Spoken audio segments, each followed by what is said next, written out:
This is going to drive me crazy, guys. I am absolutely going to lose it. Because how are we still having these conversations? How are we still watching this unfold right in front of our faces and basically, like, allowing it to happen? Look at this update on Doge. This is in the Daily Beast.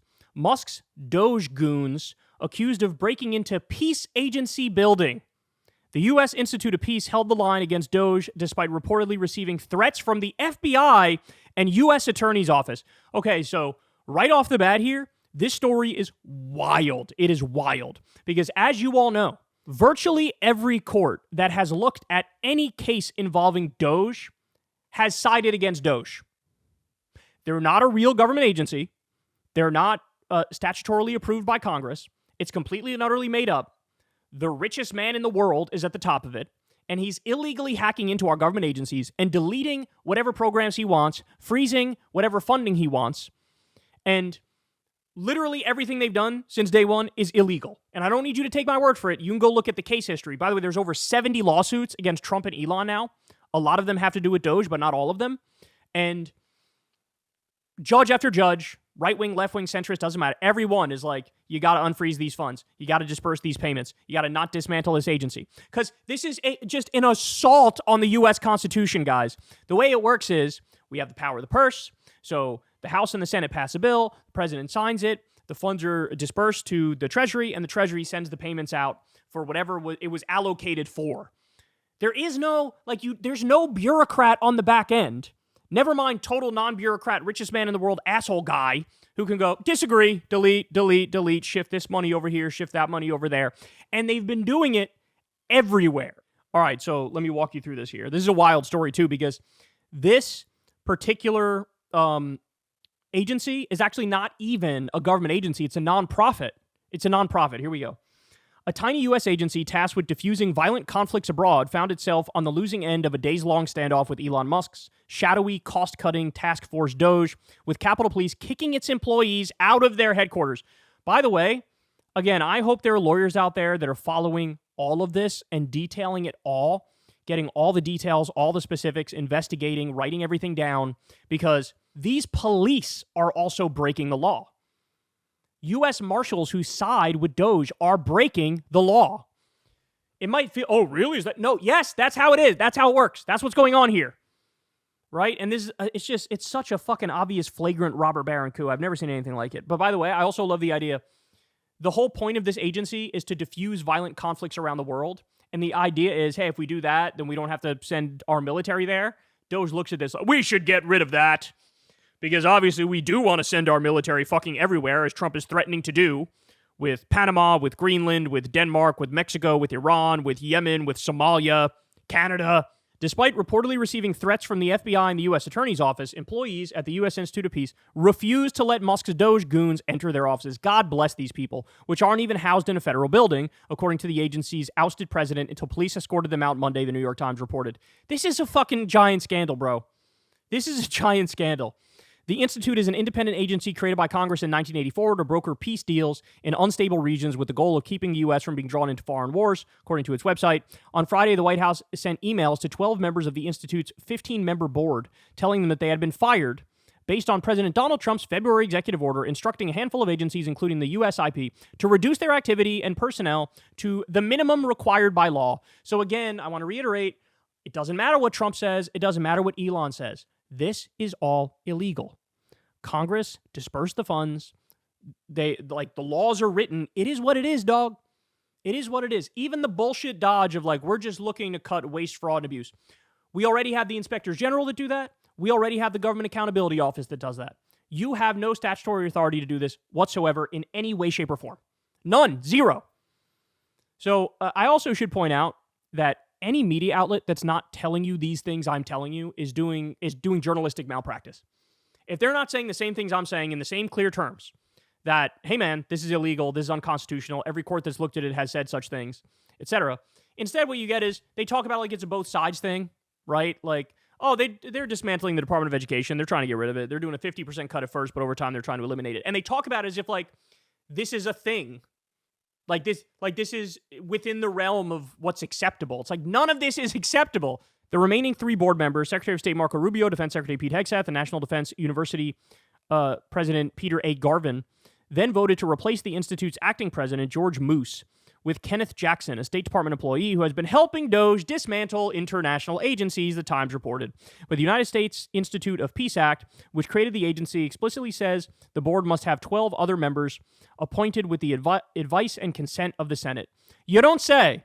And that the board must be bipartisan. Members can only be removed under specific circumstances, including a felony conviction, inability to do the job, or a majority vote from the rest of the board, or from 5 key congressional committees. So again, do you see how wildly illegal this stuff is? I'm trying to shake people out of their complacency. I'm really trying to get across to them what's actually happening right in front of your eyes.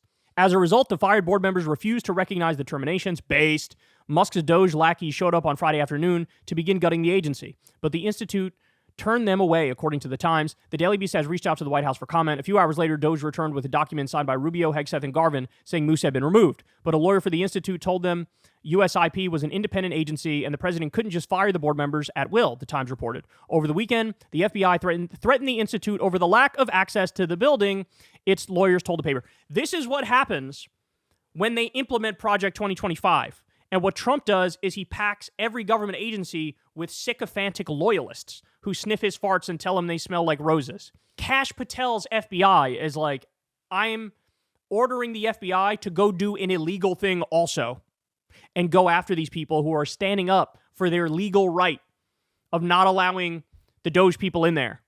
In fact, you could argue it's their responsibility to not allow anybody from Doge in there.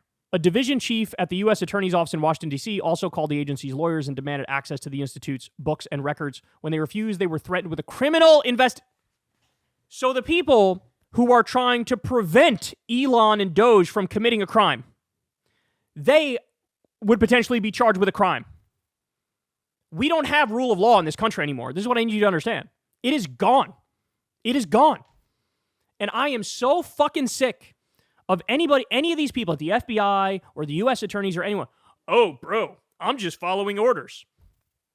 I don't give a fuck if you're following orders. How did that work out at Nuremberg as a defense? How'd that go? Because again, the way this works is not what you're being told. It's not, oh, Trump decided it, so it's over. Elon decided it, so it's over. That's not how it works. The fucking moral cowardice it takes to get an illegal order and then you're fucking threatening the people doing the right thing? These people all need to be locked up, dog. Elon needs to be locked up. The Doge people need to be locked up. Any agency like this that's being fucking ransacked by Doge where they're trying to get in and the good people are trying to keep them out. Like I said, we gotta have protesters just ready to go, to show up, form a human chain around the building, not allow them in, right? We need to make a fucking scene out of all of this.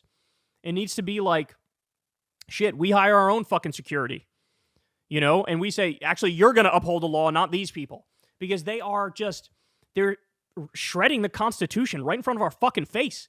Things came to a head on Monday afternoon when the Doge team returned in a black SUV with government plates and private security guards. As the car circled the building, looking for a way in, 2 lawyers for the Institute went to meet them at the curb. Jackson, who was inside, told them to get in the SUV. They refused. I mean, I don't know where you're going to take us, one lawyer said. The other calmly suggested they all take a walk instead of sitting in the back of a dark SUV. But Jackson refused to get out, and everyone kept speaking through the window while traffic piled up behind the SUV. Eventually, they agreed to discuss via a video call. But apparently, Doge called the police because members of the FBI and the Metropolitan Police then arrived and escorted the Institute employees out of the building. Our statute is very clear about the status of this building and this institute, Moose, the ousted president, told reporters gathered outside. So what has happened here today is an illegal takeover by elements of the executive branch of a private nonprofit corporation. The institute's headquarters is not a federal building, he added. A spokesperson for the White House told the AP that the board members were lawfully removed based on the executive order, even though executive orders cannot override or violate acts of Congress. The standoff echoed that earlier this month at another tiny federal agency, the U.S. African Development Foundation, where staffers also tried to hold off Doge's goons. Rogue bureaucrats will not be allowed to hold agencies hostage. Anna Kelly told the AP in a statement, the Trump administration will enforce the president's executive authority and ensure his agencies remain accountable to the American people. Guys, they're fascists. I mean, they're just fascists. They're just fascists. And at this point, if you're educated on this stuff and you don't say that, you're being dishonest. You are lying. They are fascists. That's what they are. That's what they are. No due process, no habeas corpus, right? Fuck the Constitution. The president has declared through an executive order which doesn't override an act of Congress, where in this instance the statutory authority is super clear. And they plowed ahead anyway. And the FBI went along, and the U.S. Marshals went along. Look, I'm going to say it again. I'm actually mad at myself for not keeping a running tally of this, but I need some lawyers out there to, from day one of the administration through all 4 years, I need you to keep a running tally of all of the crimes that have been committed by Trump, by Elon, because I swear we're already in the hundreds of crimes.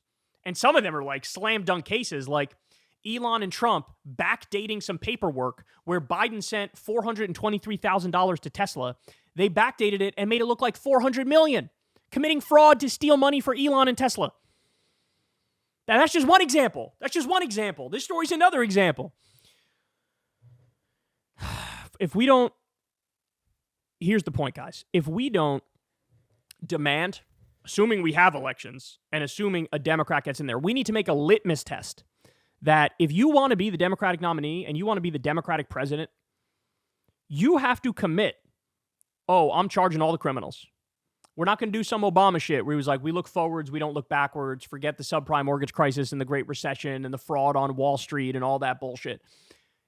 We're not doing that again. We're not doing we look forwards, we look back. You need to commit. Yeah, I'm going to prosecute Elon Musk. Yeah, I'm going to prosecute Doge. Yeah, I'm going to go after these people. Yeah. You need to commit to that because the number of crimes are mind-boggling and every day we discuss them in detail. Hey, y'all, do me a favor and like and subscribe. It helps out big time in the algorithm. Click the bell as well for notifications when videos drop and watch that video on screen right now. You know you want to.